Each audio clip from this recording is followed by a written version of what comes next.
welcome to By the Way with Beth and Stacey. I am Beth Cooper. I'm Stacey Earlywine, and I didn't talk to you about my weekend last weekend. Yeah, tell me, what'd you do? Well, me and Paula Cooper and Angela Martin, my good friends since we came out of the birth canals, went to see Rod Stewart. Oh, fun. We went over to Maryland Heights, and we last Friday night we went and seen Rod Stewart, and he was very, very good. He's How old is he? 80. He's 80 years old and still performing. Yeah, and his band was really, really good. I mean, how do these 80-year-olds stay up so late? Well, I wanted to go see. Late. Oh, okay. I mean, he came on at. It started at 7:30. Cheap Trick came out and played first. Okay. They played for an hour. 7:30, and then Rod Stewart came on about 9 o'clock. And I mean, he was about 10:30. But it's so refreshing. It's just real singing. No filters, no nothing. Because did he hit all of his notes? He's getting up there in age. He backs off and lets these singers do. Same way with Cheap Trick, but they're still playing and doing their thing. Yeah, that's cool. No teleprompters, no nothing. He still looks good. He's so funny. He's so funny. I mean, it was wonderful. We loved it. Of course, the crowd singing every single song. He did not sing Hot Legs. That's the one song that he didn't do, but he did them. I mean, but it was just so good. And his band, oh my gosh! So he had a male drummer who was really good. He had a male guitarist. And then he had a male saxophone player who was amazing. And then he had 3 backup singers that were awesome. He had 2 female fiddle players. Oh, cool. He had a female ukulele player. Oh, fun. It was amazing. And he had a female harpist. Big old Oh, my gosh. There. And they were those women. And man, they're all over that stage with him. He'd bringing them up and they're. Wow, cool. It was one of the best concerts I've seen in a long time because it wasn't no frills, no foo-foo, no blowing things up and smoke and fire. No, just absolutely singing. Absolutely fantastic, yeah. Of course, the first thing he came out in was great. He comes out, of course, he had my favorite thing in the world, that ginormous red velvet curtain came, and I'm like, he's got my curtain. Rod Stewart's got my curtain. And, of course, his hair still looks amazing. And, and he looks like Rod Stewart, older, but he still looks like Rod Stewart. He flutters around that stage. And anyway, he came out in a full leopard print suit. And unbuttoned and a white ruffled shirt. Oh my gosh! And then like underneath his he had to be burning up. Oh, and underneath his leopard print shirt was because this was an outdoor concert. Oh, right? It was hotter than Hades. It was underneath his shirt. The ruffle came out underneath, so like you can see the white ruffles underneath. He was awesome. He ended up taking his jacket off, but he was flipping adorable. It's like you're so. Yes. See, just so fun. I love concerts like that. I really wanted to go see, who was it? I wanted to go see, well, anyway, he was old too. And I was like, by the time he wasn't going to take the stage till 9. By the time you drive to St. Louis and then drive home after a concert that late, what time did you guys get home? Did you spend the night? Yeah. We didn't drive home. No. Well, first of all, because it was an outdoor concert, and it was so hot, and I like to be on the lawn, and we didn't get chairs, Paul Simon, that's who I was going to go see. But he didn't take the stage till 9. I bet he's probably still pretty good. They say some of them are like REO. REO needs to kind of give it up. Who else they say is Paul McCartney? They say really needs to let it go. Go out while you're on top of the voices. Rod Stewart can still pull it off because he's still adorable. He still goes around and he could still sing. Granted, did he hit all of his high notes? No, but by cracky, he hit a lot of them. He hit a lot of them, But they say Paul McCartney's horrendous now. I say it's really bad. He needs to give it up. But anyway, because you don't want to go out like that. Why would you want to do that? Like if you can still do it. Well, that's when a manager says, "Time out. You're worth a gazillion dollars." Yeah. Why are you even doing this? Just enjoy life. Yeah. I don't get it. But anyway, no one will have to tell me that. No, me I'll neither. Be like, I got it. I'm good. I'm gonna stay home. I got this. So anyway, so we're on the lawn. So here we are. I mean, we're sitting on the ground. So we were sitting on the ground for 3.5 hours. So by the time we got up, it was like, we were pretty stiff. But it was hot. It was super hot out there. Of course, with all the stuff you got to do, it's like they let you take your own water in, but when you're standing out there, on the concrete, waiting to get in. Of course, you want to get in line, so you're out there an hour before they open the door. Of course, if you've got a bottle of water, you can't drink it out there because it's got to be completely closed, like factory closed. Oh, gosh. It's like it's 95. I guess they're afraid everybody's going to bring in their own alcohol. I don't know. It's just silly. Wow. And then so we got it because I'm like, I want to go get my T-shirt real quick, So we got in. We got a pretty line pretty quick. And then, we got in line but then it's like, okay, I'm really starting to, because I finally got there and got drinking some water. But it don't take, you're out in that heat standing there with the sun blaring down on you for an hour. It don't take much for you to start feeling queasy. Yeah, I couldn't have done it. I would have been sick. Yeah, I mean, it Not was my like, thing. it was like, I'm starting to get a little bit. I'm starting to get a little lightheaded. So we went in line and got our T-shirt because I want to get my Rod Stewart T-shirt, and we finagled through that, got through that pretty quick. And then right next door was a stand that was selling. It was too hot to eat. Not eating, but they were selling popcorn. They had a bag of popcorn. I said, I'm gonna run over there and grab a bag of popcorn, but I'm like melting, and so we're walking over there. I'm like, now I've opened my water, so I'm guzzling some water because I can finally get some water in me, which was making me feel a little bit better. So then I start walking over there and I get some popcorn. And right off to the side, because it's concrete, then it starts going up the hill because, you go up the hill and then the stage goes down and there's this grassy area. They had just dumped a whole big pile of ice. Oh. I walk over there, I grab a handful of ice. And Angela's like, did you just grab some ice? I said, you bet. So I stuck some in my shirt. Yep. No judgment. No judgment. Nobody 58 cared. menopausal. Nobody cared. Yeah, I bet everyone else was like, I want to do what she did. And then I just grabbed another handful, was like, all up. Yeah, cool. I did. I just took that. And when I walked over there, I was like, I would like that bag of popcorn, please. And he said, are you that hot? I said, no. I basically just stuck my whole entire body in that ice you threw out. They're like, well, it's clean. We just dumped it out. It's clean ice. Wonder why they dumped it. I don't know, because it just, I don't know if it was like, I don't know. He said, well, it was clean ice. I said, it wouldn't have mattered if it was full of dirt. That was going all over my body. It didn't matter because I was hot. Yeah. So, yeah, I just walked right out. I just saw that. I'm like, well, that was kind of nice. So that cooled you down, a little refreshment it before did. the concert. Yeah, and then we walked, so it did. Yeah, so I'm like throwing ice on me, putting it in my bra and putting it all over, melted. I mean, you hit your skin, it's just melting. So I don't know how you did all this because I wouldn't. Yeah. It's too hot for me. Yeah. It was hot. And then we ran around, and then we found a place that was, because then the sun was starting to go down because it was about 6:30 or whatever, but then there's between the hill and that. So then we found a place to sit down, and they had umbrella. It was a nice, it's some casino amphitheater over there in Maryland Heights. And it was nice because then you walk around that, and like there's food vendors over there. It was shady. And they even like had on like golfing, like fake grass, so you're not on concrete, and nice chairs and stuff. It's real comfortable patio furniture for you to sit down. Not a lot, but like we were one of the first ones in line. And we sat down, and and it pulled up. So it was shady, and we had an umbrella. Sat there, drank water. Paula went, got some food, ate my popcorn, and then everything was super from that moment on. But there was a point where I was like, "Wow, I don't know if I can do this or no." Yeah, it was. I didn't get to that point. It was like, man, I'm hot. And I like the heat, but it was like if I would have been able to drink my water out there. You would have done better. I would have done a lot better, but you couldn't. It's just like, really? Come on. Yes. Well, you have inspired me to watch him on YouTube and not actually have any heat. I watch from my comfort of my living room. But I'll look up one of his concerts. And his three girls, like when he would go do a costume change, then he'd have, his three girls, the singers, of course, they're young, and they came out and sang I'm Every Woman. They were really, they came out and did I'm Every Woman. I'm Every Woman, that one. And then they came out and did Left a Good Job in the City. Oh, I bet that was good. Yeah, it was good. They were pretty good.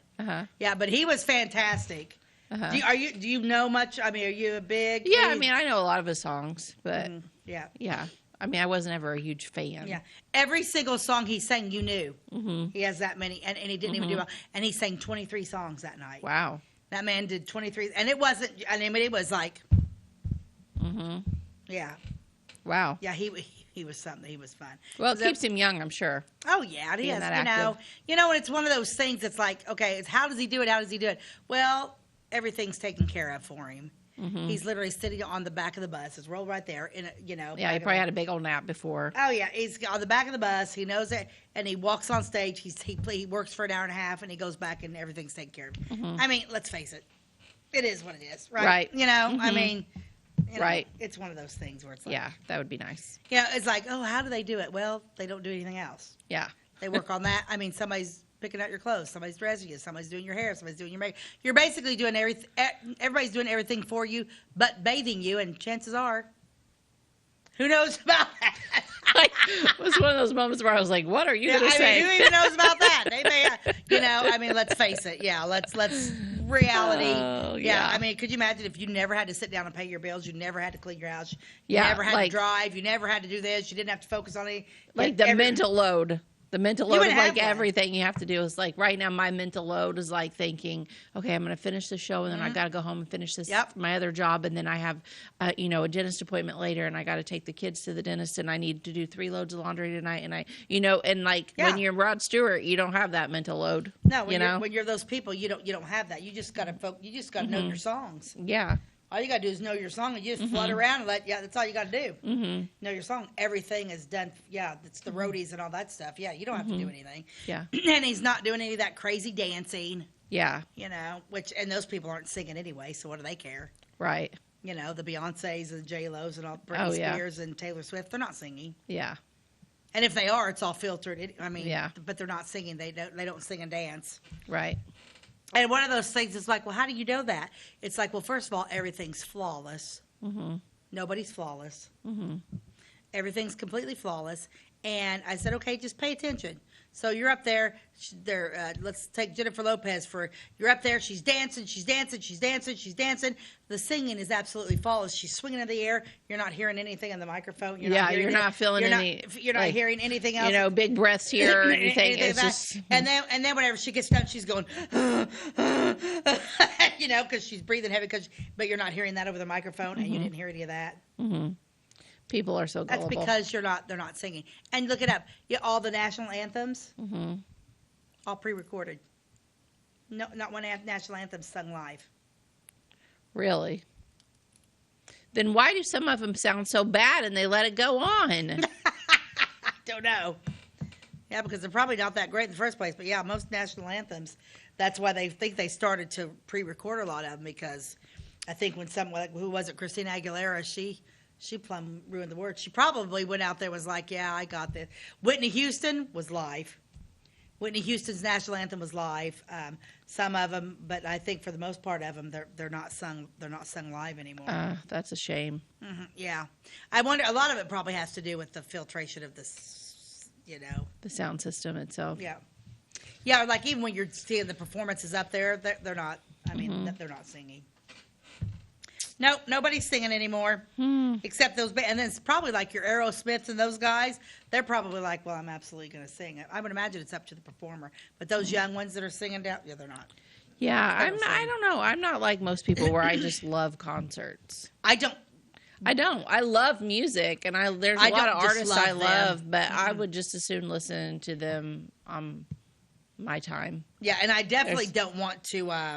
I'm definitely not going to go, and I don't want to be in that crowd underneath that. I'm getting to the older I get, I don't like crowds. Well, and I feel like the reason that concerts started, like let's talk about the history of concerts, would be because, you didn't have digital music. You didn't have access to them in your hand at all times. Yep. You weren't able to just listen to them, and then it got to where, well, you could buy a record or whatever, but people still wanted to see them because you could buy a record and hear their voice, but you didn't know what they looked like. Right. Well, with technology today, we already know everything about them. We know how many times they've been married, what they look like. All of their album names. We know all the lyrics. Can look up the lyrics, listen to music anytime.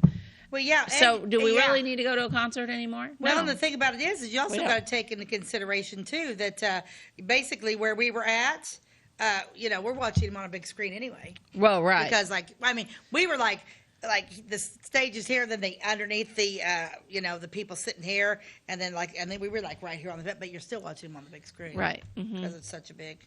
Yeah. So. Yeah, but it was good. I liked seeing him. Yeah, there's his leopard print. Yeah. Oh, cute. How adorable is he? Yeah. No, but he's still, I love Rod Stewart. It's like one of those things I've always wanted to like see. I'm not one of those crazy, I'm not a crazy fan. Nobody really, I'm not going to go goo-goo over anybody. I can't think of too many people that I'd be just like, oh my gosh, there that person is. Yeah. There's not too many people I can't think of anybody that I would just be like stopped in my tracks like, like how girls used to react to Elvis or something like that. But, but I will say I've been backstage at the Opry several times and met a lot of famous country singers there. And I did speak to them and I did get autographs and selfies and stuff. Yeah. But not that I was they were mingling. They were fine with it. It's not like I was just like running up to them like, oh my gosh, hi, how are you? It was just like, hey, nice to meet you. I admire your work. Yeah. That kind of thing. So yeah, I would never. Yeah, I'm not really in it to win it. Yeah. Yeah. Nothing really. Yeah. Okay. There are people just like me, and I've always kind of been like, well, actually, I can kind of sing better than you can. Yeah. I can't say that, but she could. I'm kind of like, yeah, I'm really good, but yeah, you're all right. But I would never say that to Kelly Clarkson or Carrie Underwood. But for most people, or Whitney or Aretha, but yeah. Otherwise, I'd be like, yeah, pretty much could probably. I can sing right with you. I wish you would. I wish you would like go to Nashville and like become a singer. I'm too old. 50. Yeah. I don't want that. I never wanted that life. I know, but maybe you could just make a guest appearance every now and then. Yeah, I started down that path a little bit back in the 80s. Of course, back in the 80s it was a different story. You didn't have all this instant fame. You had to go and do, and man, they owned you. I told you that story about Yeah, she auditioned to be a backup singer, and she probably could have gotten the job, Randy but she Travis, walked away. And was right down in it to win it, and it was like, no. They were like, oh, we're going to put you. Oh, yeah. I think at that time I weighed like 130 pounds. For me, was skinny. And they're like, yeah, you're probably going to have to, we're going to watch your weight. We're going to monitor what you eat. And you're going to have to, if you make it the next round, we're going to want you to be about 120 pounds. And I'm like, oh, they owned you. No, too scary for me. And I was 18. It's like, I'm scared. I want to go home. Yeah. Okay, so here we go. Excuse me. Let's do our ad here because we're running behind. Look at this. The Gift Supreme. Give her an electric range. Make cooking for her a pleasure. Oh, my. Southern Public Utilities Company. Isn't that hysterical? Could you imagine cooking on that range, Beth? No. Can you even find those anymore? I mean, I've never went anywhere and like at an auction or nowhere and found anything like that. Because they would be cool to have. Right. Yeah. No thanks. No thanks. No thanks. I'll pass on that one. Yep. That would be interesting. That even looks like it would be, because I'm thinking the oven's right next to it. Yep. And there's only 3 burners. For her a pleasure. The Gift Supreme. Give her an electric range. Give her an electric range. Yeah. That's it. But we need to keep going. Okay. We're way behind. We'll take a break and we'll be right back then. This is Christy, inviting you to wrap yourself in lasting luxury at Carnaby Square. We specialize in one-on-one customer service, high quality, head-turning, on-trend fashions, footwear, accessories, and a complete line of Brighton leather goods and jewelry. If you want to nix fast fashion and invest in a true-to-size, ethically manufactured wardrobe that you'll wear for years, it's time to treat yourself at Carnaby Square in downtown Fairfield. Briscoe Surplus Sales on the northeast edge of Flora is your one-stop do-it-all shop. Looking for rugged boots and footwear from great brands like Lacrosse, Rocky, and Carolina? They're there. How about top-notch small engine parts and service? Briscoe Surplus Sales has it. Whether you're wiring your switches or switching your wiring, Briscoe Surplus Sales has the solution and the know-how to help you get the job done right the first time. Briscoe Surplus Sales, your one-stop do-it-all shop. We like technology at Flora Savings Bank. Here's what you can accomplish in our mobile banking app in less than 30 seconds. See account balances in your transactions, set up an account alert, make a transfer between accounts, get an alert text message about your transfer, pay a bill, turn your debit card off and then back on. It all happens in the palm of your hand with our free My Bank to Go app. Search My Bank to Go in the App Store or Google Play and give mobile banking a try. Flora Savings Bank, member FDIC and equal housing lender. Welcome back to, by the way, with Beth and Stacey. Oh, we always have great conversations behind the scenes, so it's a shame you don't get privy to those. But so today's show is going to be about a couple of different things I was researching. So if you'll remember, a couple of months ago, I did a series of shows on the history of Route 50. Route 50 goes right through Flora, and it was just kind of like, hey, where does this start and end? And, we discovered it started in Ocean City, Maryland, and it ends out in California, and which is kind of caused some cool conversation with my kids, because we'll just be, headed down Route 50 like any other day, and I'm like, oh gosh, if we just kept going straight, we'd be in Maryland. And they were like, really? I'm like, yeah, we'd be in Ocean City, Maryland, right at the ocean, and it just kind of puts things in perspective, and it's kind of fun to talk about the history of the highway around you. So then that got me to thinking about Route 45. Right. So what is the history of Route 45? And as I was just thinking this the other day, and then this week on the You Are From Flora, Illinois page, there was a gentleman that shared a story about the history of Route 45, and I was like, well, we're thinking the same thing about that. So I thought I'm going to save this and talk a little bit about Route 45, because when I lived during high school, I lived in Horde, right along Route 45, and then I had friends that lived down south of Harrisburg, and, that Route 45 goes right through there. And so it just makes you think of where all does it go through. I didn't find as much information on Route 45 as I did Route 50. Right. Route 50 was historical. It has the loneliest road in America. It has a lot of nicknames and fun facts about it, and it went through some really historic areas. And I'm sure Route 45 does. Yeah. But when I'm researching it, not a whole lot. Like, I tried to research some of the stops along the way. But anyway, I didn't find quite as much about that, but I am going to read you what I did find. So it says, U.S.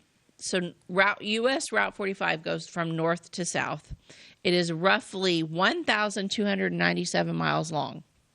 I didn't realize. It runs from Mobile, Alabama to Octagon,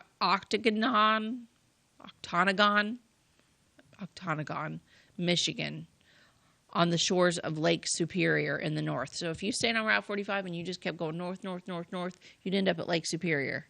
Huh. And if you kept going south, you're going to end up at the Gulf of America. Didn't realize that. Mm-hmm. So it stretches from north to south all the way across the United States, from north to south, all the way from the ocean, all the way up to Lake Superior. Starts at water, ends at water. So,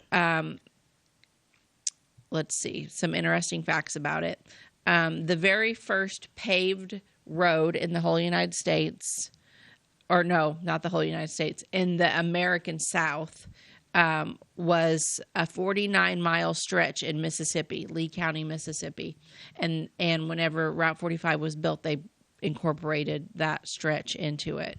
So construction began in 1914, and the highway opened in 1915. Before interstate highways became a thing, US 45 was the primary route stretching from Chicago to the Gulf Coast.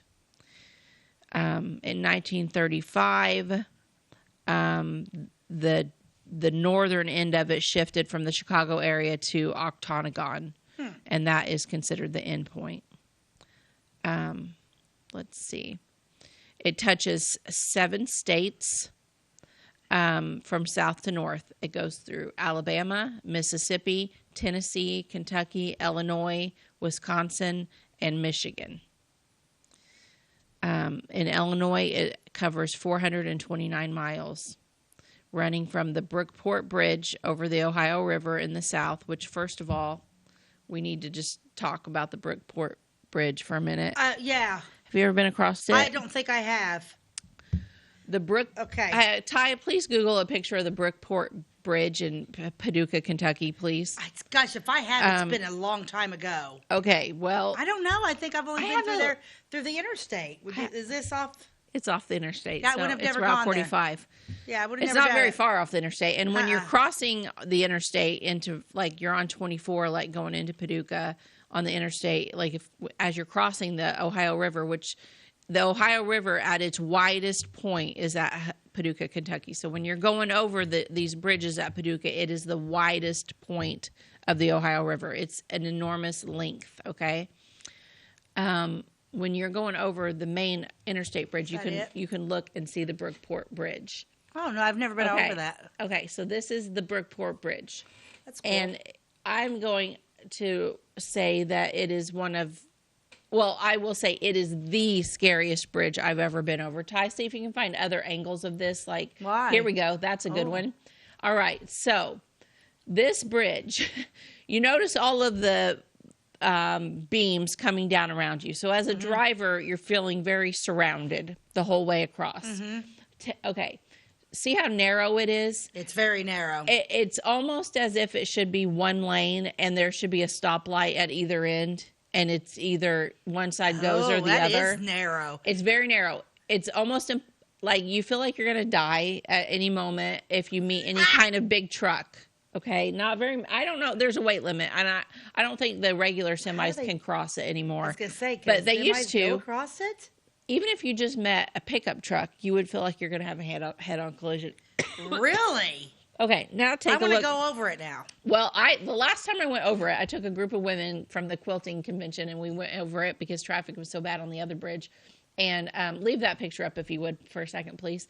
And I thought that it was I thought I had the video going, but I didn't. I didn't get it all recorded. You're like, we're going to die. We're going to die. We're going to die. As a driver, you can't look at anything else except exactly where you are on the road.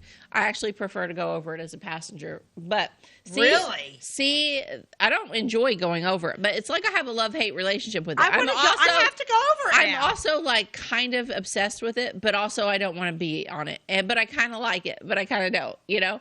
It's only open certain seasons, so if the weather's bad, this whole bridge is just closed. Like Really? Yeah. Okay, because there's more to the story. So see that the concrete in that picture is like grooved. Mm-hmm.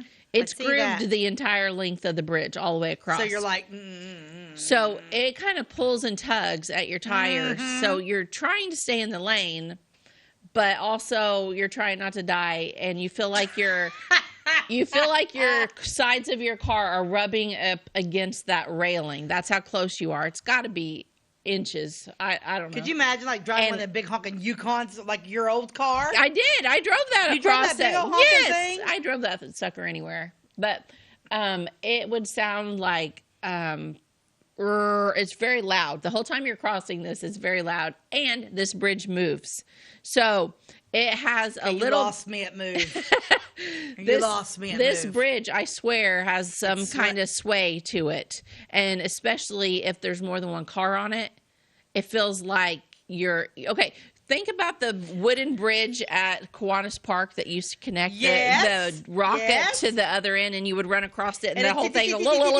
Yes, that's how it feels when you're on this bridge. It's just like you're just everywhere.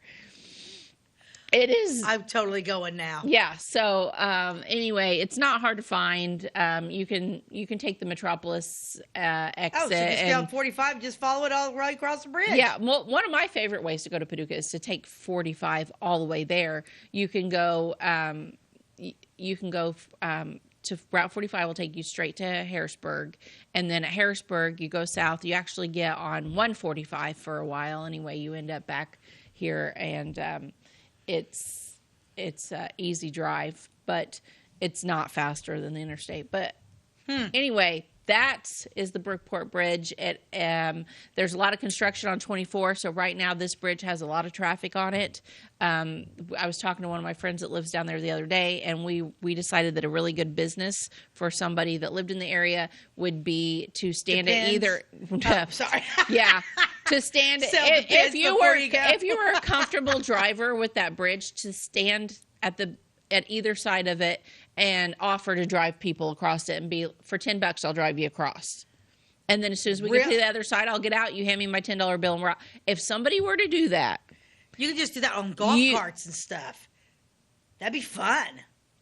I don't know if golf carts would be allowed on that, but I'm just saying they need to get to the other side in their car. They have people in their car. They need to go across it, but they're scared of the bridge and they don't want to get in the traffic jam on 24. So they are forced to drive across this, but they hate it. It's just terrifying. Oh, just get in your car and drive it across. Just stand out there and just be like, hey, you need a driver? Okay, hand me $10. I'll hop in. I'll drive you to the other side. I hop out. I make 10, and all I do all day long is drive people back and forth. By the end of the day, I've made probably a few $1,000s. Yep. And it's like, all right, all I did was drive people back, because that bridge is terrifying. So if you're wanting a thrill, there it is. But anyway. Found my thrill. Not there. Not at the Brookport Bridge. Okay. Hey, Todd, we need to take a commercial.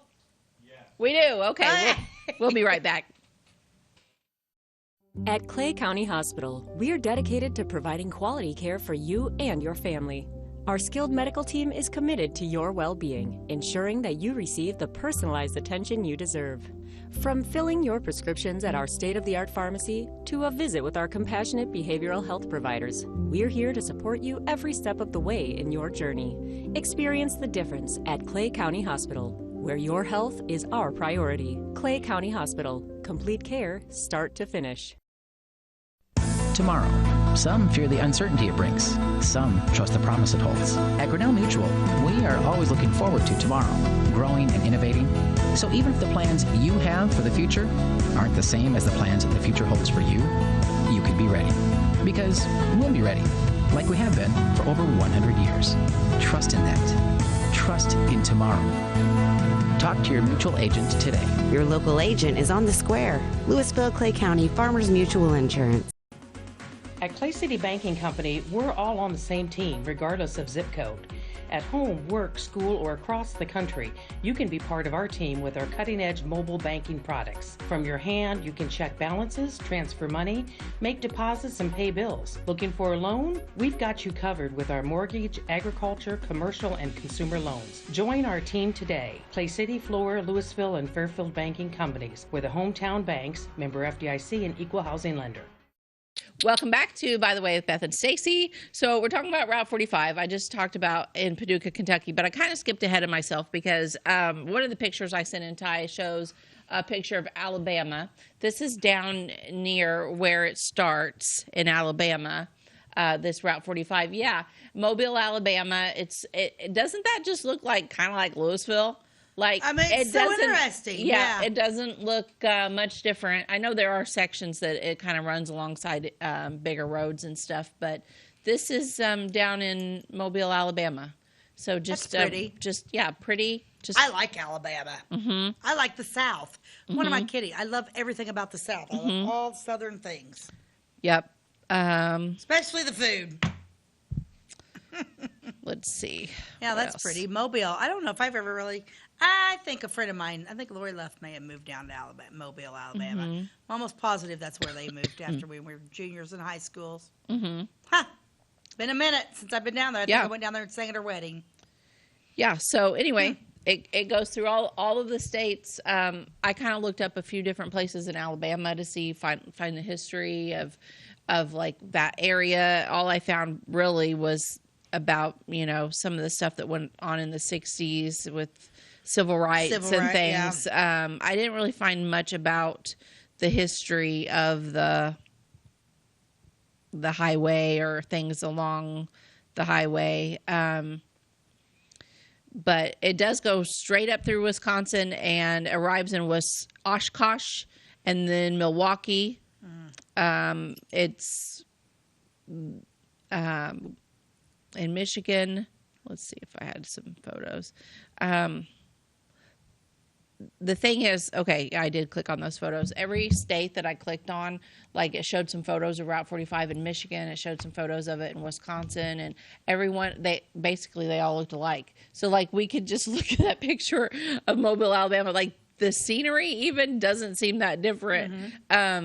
I guess with Route 50, the scenery changed so much because it went from east to west. So we went through the Time east changes, side, yes, cultural, and then the desert, and then the mountains, and it was just fascinating to see all the different places it went through. But with Route 45, even though it does stretch across the whole United States from north to south, the scenery every time it just looked like your two-lane highway. And it just... Because I guess from north to south, nothing really changed.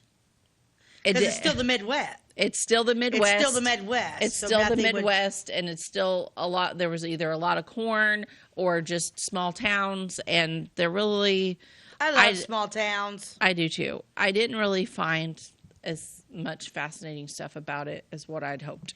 Well, I'm sorry, Route 45, that you're not as interested as Route 50 or Route 60. Womp, womp, womp.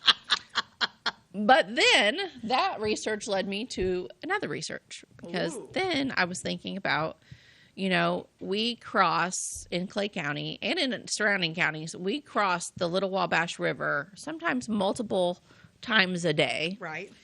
And what do we really know about the Little Wabash River? And what is up with the Little Wabash River?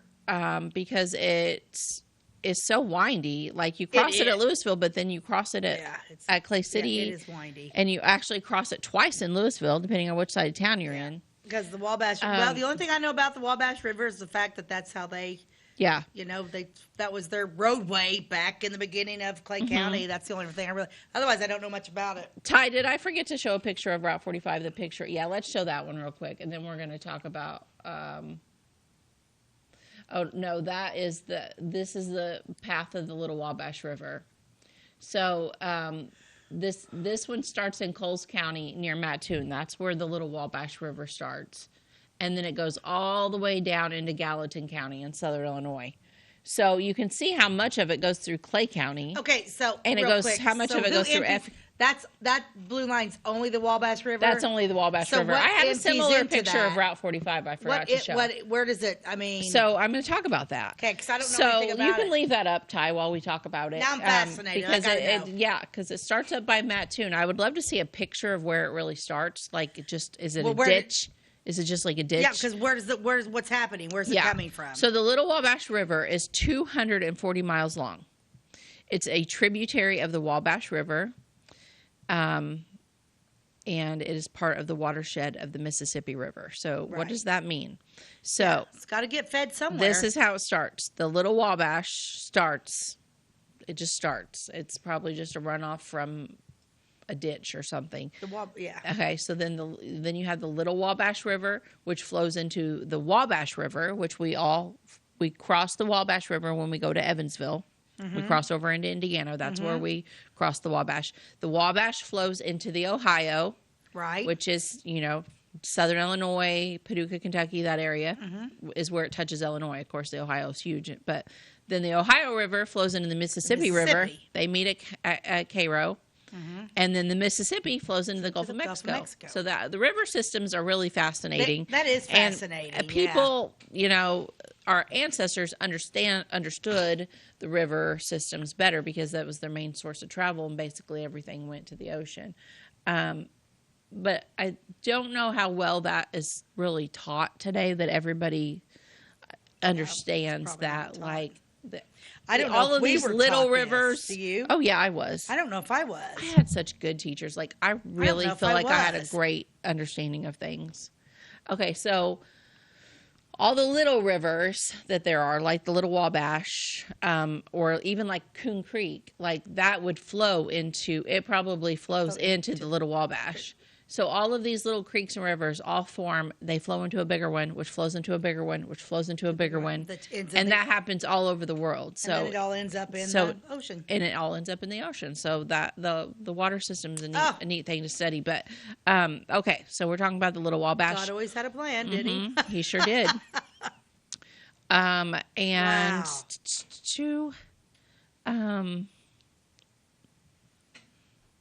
How interesting. I like that picture you found, though. That kind of puts it all in perspective. You don't ever think about it. And Ty, if you pull that picture up again, can you zoom in on it and just to show how crooked it is windy. Overall, looking at it from a distance, though, it looks like it's fairly straight. It's going south.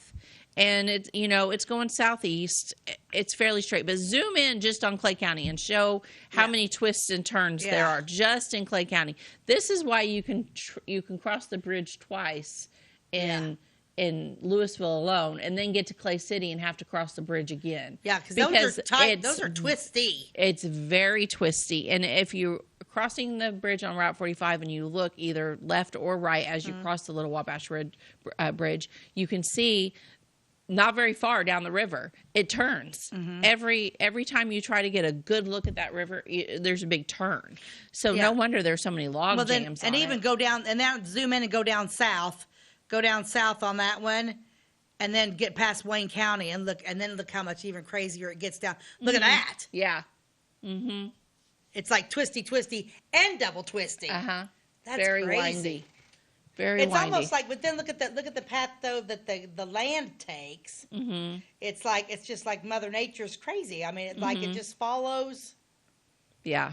How that's really cool. I like that picture. So it starts in Coles County near Mattoon. It flows generally southwardly through Shelby County, Effingham County, Clay County, Richland County, Wayne County, Edwards County, White counties, past the towns of Louisville, Golden Gate, Carmi, and New Haven. It enters the Wabash River on the common boundary of White and Gallatin counties, about 4 miles southeast of the town of New Haven. This is something I didn't know. In its upper course in Shelby County, the river is dammed to form Lake Mattoon and collects the short west branch Little Wabash. So it has a little west branch. Okay, so if you know anything about Lake Mattoon lately, it's been in the news. They've had an algae growth there that has made their drinking water bad and unsafe drinking water. This has been going on all summer. They've had unsafe drinking water. They're actually not even supposed to be in the water showering or anything. It was really, really bad for a while. So their Lake Mattoon is basically a dammed portion of the Little Wabash River. So my question is, why is the algae bloom talk only up there? Is the flow of the river keeping the rest of us safe? Now, personally, Clay County's water used to come from the Little Wabash River. That's changed. We now have a different source. It's coming from Carlisle now. But just for fun, let's just say we weren't on Carlisle water anymore. Would we be in this mess? Would we be in the same water mess? How could we not? And how could more people not be in that if they're... I don't know. It'd have to be. Yeah. I would assume. But maybe because it's still, it's a lake and the current maybe there's no current through it. So maybe that's why there's an algae bloom there. I don't know anything about any of that, but maybe the river, the current of the river would keep the algae bloom away. Yeah. But anyway, just food for thought about their water source versus ours, because a lot of times water sources are connected. Yeah. So when you hear, someone say that they're having trouble with their water source, it makes you think, well, then is mine somehow also connected? Is that fixed yet? Have they got that? Has Mattoon got that problem fixed yet? I don't know. But I know there was people trucking in bottled water for that community. And I know that there's viewers in Mattoon, and we're thinking and praying for you guys. I hope it's better. Yeah. And I hope that never happens again, because that had to have been horrible. I can't even fathom it. Yeah. Yeah, that'd be terrible. And for those of you that maybe think, well, I don't drink a lot of water anyway, I'll just go to Huck's and get a Coke or something like that. You can't do that either. Everything stops. So everything stops. Yeah. Oh yeah, because people don't understand that Coke and stuff you get is still filtered. You use the water that we use. Yeah, it's not just. Yeah. But we need to take a commercial break, babe. We'll be right back. Since 2004, Ed Lewis Trucking has been moving America forward. Family-owned and built on values that matter. Reliability, hard work, and service you can count on. From dry van freight to dump and hopper bottoms, plus top-tier truck maintenance in their state-of-the-art shop that's open to all truckers, not just their own fleet. They're growing stronger, expanding with their recent acquisition of McKinney Trucking, but never losing sight of what drives them. It's Ed Lewis Trucking, family-driven, service-proven. Call Ed Lewis Trucking at 618-686-3555. My name is Robin Stanford. I own Stanford Marketing. It's a promotional products business along with an embroidery business. And we do custom hats, t-shirts, anything, you name it, we can make it. People like that we do stuff in-house and we can actually make things here and that we're not contracting the work out to other places. We never say no. We always try to find a way to do it. If anybody can do it, we can do it. We are hardworking women, that is for sure. Come to Stanford Marketing in Flora for all your custom and promotional needs. Give me a little lumber. Doors. paint, windows, electrical, plumbing, and much more. Oh, yeah. Give me all your guns, too. John Lucas. What? You better be dreaming about all the stuff we sell here at Zink Building Center. Oh, I would. Zink Building Center in Louisville on Route 45. It's a cool place. Welcome back to By the Way with Beth and Stacey. So we're talking about the Little Wabash River, which we all in this area drive across every day, nearly. And a little history on the Little Wabash River is it says that it's rooted in the early days of Native Americans. Who would have guessed? The Native Americans used the river? Really? Ooh. They sure did. And then it turned into just what you would expect with European trade, westward expansion, and, you know, all of the early settlers used the river system to get where they were going, to get their goods where they were going, and to determine where they settled. And then that brings us back to Clay County. And who was the first settler of Clay County? Mr. McCauley. And where did he settle? Over there by the Wabash River. Right. Right at what they call McCauley's Crossing. Which is, it was kind of a low point with the Little Wabash River. And that is where he got off of the river. This looks good. This place looks good. There's, you know, probably, I still don't know, like, how did they decide? Because to me, all that there was prairie grass. There was not, it was just prairie grass. Prairie grass everywhere, and some trees and Indians. That they went around with, and yeah. I'm just like, did it all look the same? Like, but he was like, oh, okay, yeah, here's good. This is good. Which I'm glad he did, and here we are. Here we are. But, yeah, so the... Well, unless you're just running and you're hitting the beach, I'm pretty soon everywhere around here is going to be like, well, this is a good spot to land. So, the George Rogers Clark expedition is next on the list in 1791. The river was a significant feature in the ill-fated expedition led by General Arthur St. Clair. The American forces constructed a scaffold to cross the Little Wabash with baggage ferried, horses swimming, and men following before camping on a height. Whatever that means. So 1791, the explorers were out here. They had to ferry it. But that camp soon became the site of St. Clair's defeat, the American Army's largest defeat by Native Americans. The battle took place on November the 4th, 1791. See, some of this information, I think they're confusing with the Wabash versus the Little Wabash. Yeah, it could be a little bit. So the thing about the Little Wabash is there isn't, like, you're never going to see boat traffic on it.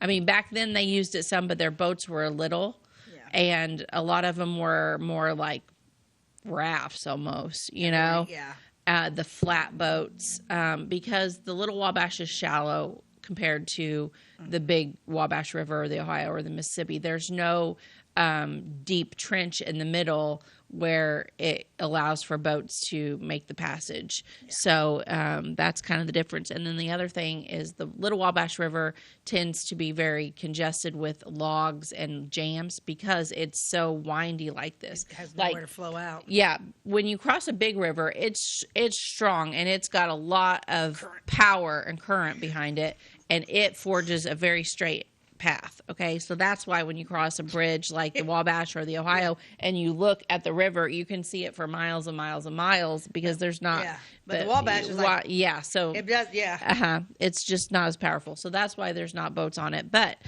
there is a show that I'm working on about a grandparent that takes his kids on adventures.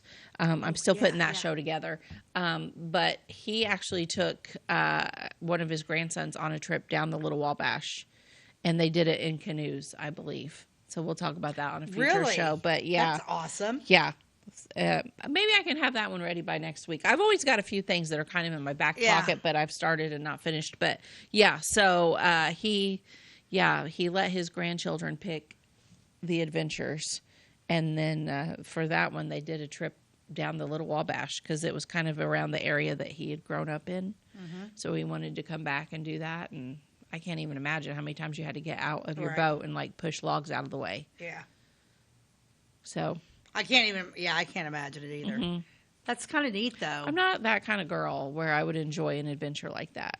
What? Are you shocked? I'm shocked. I don't want to canoe down the Little Wabash. I don't even want to swim in it. I mean, it's probably filthy. I mean, the Wabash River that it flows into, it's not even supposed to be swam in because it's so full of sewage. Found that in my research. Yep. The Wabash River has tons of sewage in it. And that it's like pretty much a no swimming zone. Why? And how is that EPA approved? I didn't go into that story. I just read that and I was like, okay, gross. So does that mean the Little Wabashes also have sewage in it? But I don't know if it does because Little Wabash flows in to the Wabash. So either the sewage is coming from the Little Wabash or it's coming from somewhere else. I don't know. That's a topic for another day. But yeah, not something you'd want to swim in.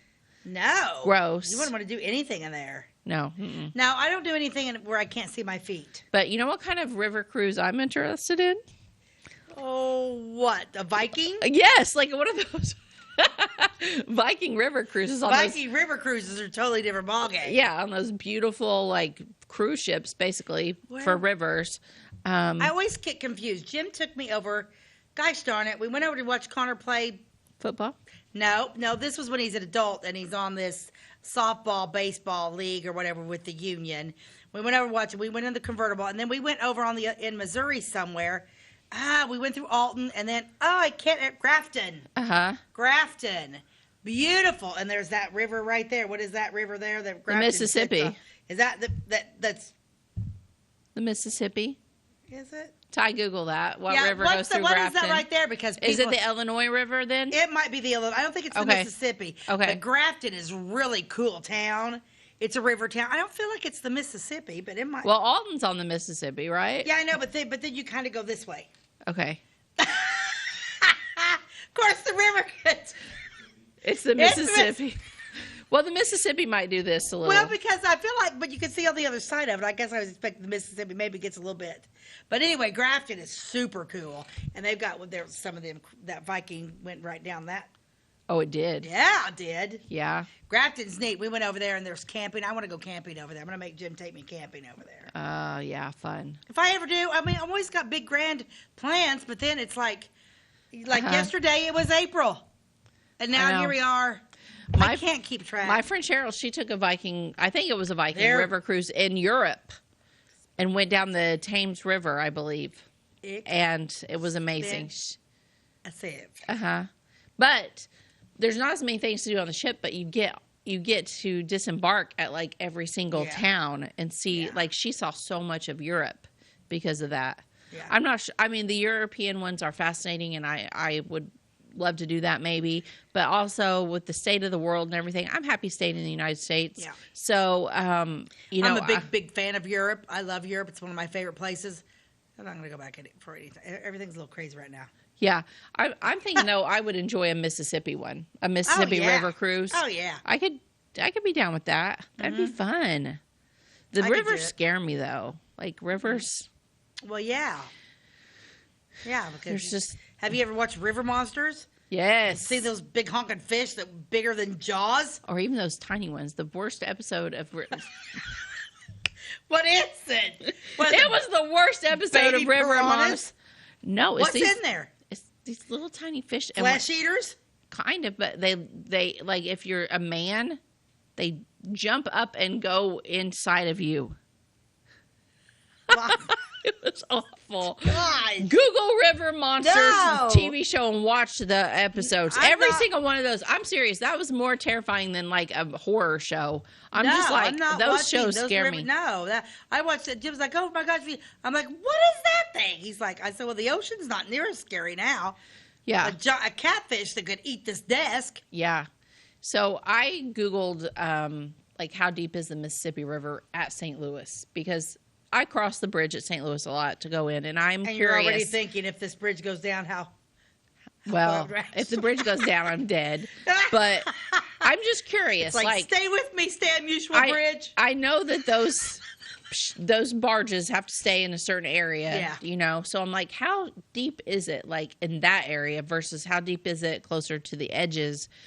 And I got a very varied answer, but it's anywhere, in a lot of places, it's only like 10 feet deep. But in some places, it's 100 feet deep. Did you know it was that deep? The Mississippi? Yeah. No, I did not. I think that was, Ty, you can re-Google that. How deep is the Mississippi? How deep is the deepest point, and where is it? Yeah, but because it's been a hot point? minute since I looked all this up, but I think it was anywhere from 10 to 100 feet, and the 100 feet is pretty darn deep. I didn't realize the deepest place is 200 feet. Oh, the deepest place in the whole Mississippi River is 200 feet, and that's New at Orleans? New Orleans. New Orleans, 200 feet deep Mississippi. See what it is at St. Louis, because I think I had my search structured to just that area. Yeah, between 9 to 12 feet. What's its deepest point at St. Louis? 12. Oh, so it's not that. So what he's finding is 9 to 12 feet. So basically, you'll the hit deepest. bottom in the jar if you fall off the bridge. He's getting a bunch of different numbers, but yeah, it really varies through there. So, but for the most part, I think it is only like 12 feet deep, which, yeah, that's deep, but that's not like crazy deep. No, especially when you steal them barges and stuff. Yeah. And then you got that big old gambling thing, but it doesn't move, right? It's just on the river. I think they used to move some. But I don't think they have to, right? Yeah. Because isn't like what's the deal with when they gamble on rivers? Well, I don't think they probably any of don't that. have to pay taxes or nothing. Probably I think it's stupid. the laws have changed about that. Well, I'd hope so. Yeah. Something needs to change about all that. But yeah. So anyway, the Mississippi River. That's another. I could do a whole episode on that. That the is history crazy. of the Mississippi River.